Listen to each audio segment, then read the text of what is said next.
হত্যাকাণ্ডত জড়িত থকা সন্ত্ৰাসবাদী যেনেধৰণে ড্ৰোন আৰু মিছাইলেৰে হত্যা কৰা হৈছিল, ঠিক তেনেধৰণে আমি কেতিয়াও আলফা শিবিৰত শুই থকা অৱস্থাত থাকোঁ সেই একে পৰ্যায়তে ড্ৰোন আৰু মিছাইল আক্ৰমণৰ জৰিয়তে আলফাক হত্যা কৰি এই গোটেই প্ৰক্ৰিয়াটো শেষ হোৱাটো আমি বিচৰা নাই। কাৰণ আমি সকলোৱে জানো যে 90 দশকৰ পৰা আজিলৈকে প্ৰায় 18-20 হাজাৰ মানুহ আলফা এই সংগ্ৰামখনত নিহত হ'ল, হত্যা কৰা হ'ল। তাৰ পিছতো এতিয়াও আকৌ বন্দুক বাৰুদেৰে এই গোটেই সমস্যাটো এতিয়াও সমাধান কৰিব নোৱাৰে বা আমিও সমাধান কৰাটো বিচৰা নাই। আমাক নিশ্চিতভাৱে আমি অসম জাতীয়তাবাদী যুৱ ছাত্ৰ পৰিষদে ক'ব বিচাৰোঁ, যিটো আলফায়ো কৈ আছে যে এটা ৰিকগনাইজ, এটা স্বীকৃতিৰ জৰিয়তে মই ভাবোঁ এই গোটেই প্ৰক্ৰিয়াটো শেষ কৰিবৰ কাৰণে অসম চৰকাৰ, ভাৰত চৰকাৰক মই দায়িত্ব ল'বৰ কাৰণে আহ্বান জনাইছোঁ।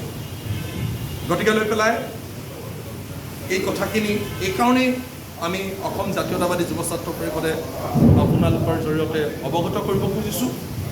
আমি কৈছোঁৱেই যে 18-20 হাজাৰ যেনেধৰণে আমাৰ অসমৰ পাহুৱাল ডেকা এই সংগ্ৰামখনত নিহত হ'ল, হত্যা হ'ল, তাৰপিছত নিশ্চিতভাৱে আলফা আৰু আমি অসমৰ জনসাধাৰণক এটা ৰিকগনাইজ, এটা স্বীকৃতি আলোচনাৰ টেবুলৰ জৰিয়তে সমাপ্ত কৰিবৰ কাৰণে আমি দাবী জনাইছোঁ।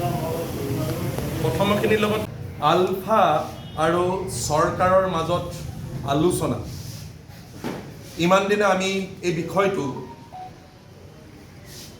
আলফা সেনাধ্যক্ষ পৰেশ বৰুৱা আৰু অসমৰ মুখ্যমন্ত্ৰী ডক্টৰ হিমন্ত বিশ্ব শৰ্মা দুয়োগৰাকীৰ পৰা শুনি আছিলোঁ যে আলফা আৰু চৰকাৰৰ মাজত আলোচনাৰ এটা পৰিৱেশ সৃষ্টি কৰিব লাগে।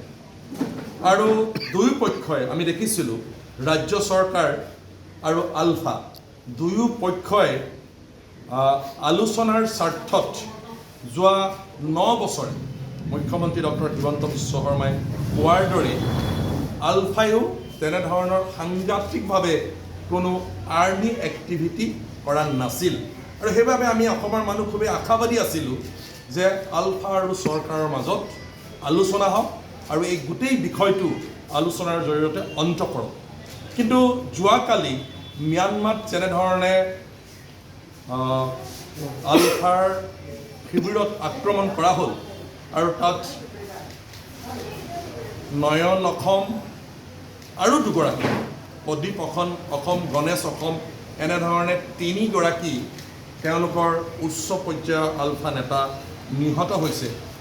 তাৰপিছত মই ভাবোঁ যে আলফা আৰু চৰকাৰৰ যিটো আলোচনাৰ পৰিৱেশ সৃষ্টি কৰা হৈছিল, ক'ৰবাত নহয় ক'ৰবাত এই পৰিৱেশটো ব্যাঘাত জন্মাব, যিটো আমি কোনো মানুহে, অসমৰ মানুহে প্ৰধানকৈ বিচৰা নাছিলোঁ, বা প্ৰধানকৈ আমি অসম জাতীয়তাবাদী যুৱ ছাত্ৰ পৰিষদে বিচৰা নাছিলোঁ যে আৰু এটা সংঘাতপূৰ্ণ পৰিৱেশ সৃষ্টি হওক, আকৌ অসম যি শান্তিৰ পৰিৱেশ আছে সেই শান্তিৰ পৰিৱেশ নাইকিয়া হওক, তেনেধৰণৰ এটা পৰিৱেশ আমি কেতিয়াও বিচৰা নাছিলোঁ। আমি কেৱল মাত্ৰ আলফা আৰু চৰকাৰৰ মাজত আলোচনা বিচাৰিছিলোঁ। কিন্তু যোৱাকালি যিটো ঘটনা ঘটিল, সেই ঘটনাই ক'ৰবাত নহয় ক'ৰবাত ব্যাঘাত সৃষ্টি কৰিছিল। এতিয়া আমি সকলোৱে জানো যে আলফা এটা নিষিদ্ধ সংগঠন, আলফা এটা সশস্ত্ৰ সংগঠন, আলফা এটা চৰকাৰৰ দৃষ্টিত বেআইনী সংগঠন বা চৰকাৰে বেআইনী ঘোষণা কৰা এটা সংগঠন। তাৰপিছতো আলফা এই সংগঠনটো ক'ৰবাত নহয় ক'ৰবাত অসমৰ মানুহৰ বুকুত বা অসমৰ মানুহে এটা বিদ্ৰোহী সংগঠন হিচাপে গণ্য কৰে। আৰু সেইবাবে কেৱল মাত্ৰ আমি অসমৰ মানুহেই যে বিদ্ৰোহী সংগঠন হিচাপে গণ্য কৰোঁ তেনে নহয়, ভাৰত চৰকাৰেও বিদ্ৰোহী সংগঠন হিচাপে গণ্য কৰে, অসম চৰকাৰেও বিদ্ৰোহী সংগঠন হিচাপে গণ্য কৰে। কাৰণে বিগত সময়ত এই PCG যেতিয়া গঠন কৰি দিছিল আলফাই, তেতিয়া গৃহ মন্ত্ৰালয়ৰ পৰ্যায়তো বা কেন্দ্ৰীয় চৰকাৰ পৰ্যায়ত কেইবাবাৰো আলোচনা হৈছিল। গতিকে এনেধৰণে আলফাৰ শিবিৰত যোৱাকালি যি আক্ৰমণ কৰা হ'ল, ড্ৰোন আৰু মিছাইল দি পেলাই আক্ৰমণ কৰা হ'ল, সেই আক্ৰমণ আমি দেখিছিলোঁ।